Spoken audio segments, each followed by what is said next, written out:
muri Zimbabwe tinongokutendai nerutsigiro rwamunotipa each and every time, every day munongotiradza love, much support. Ndinongopa kutenda kune vese vanosubscribe paBombshell Television, newe uri kusubscribe muzuva ranhasi. Ndisikada kunyanya kupedza nguva, rega ndipinde munyaya yangu zvizere.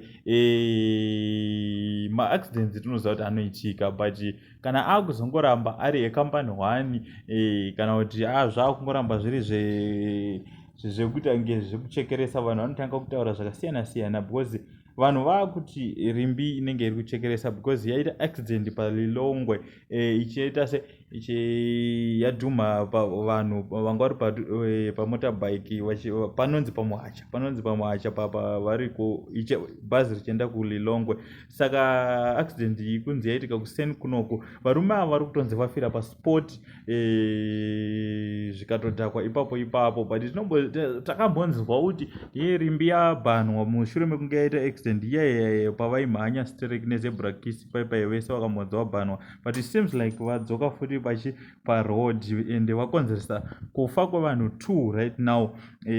Zvatoitika izvi, so uchiona video rinori kusvika panguva dzinodzi, just type rest in peace in the comment section. Zvinorwadza, zvinhu zvinosiririsa zvikuru, sezvatinogara tichitaura kuti paBombshell Television tinounza nyaya dzakasiyana-siyana, dzinorwadza, dzinosiririsa, dzinosuwisa, dzese tinongodziunza pano.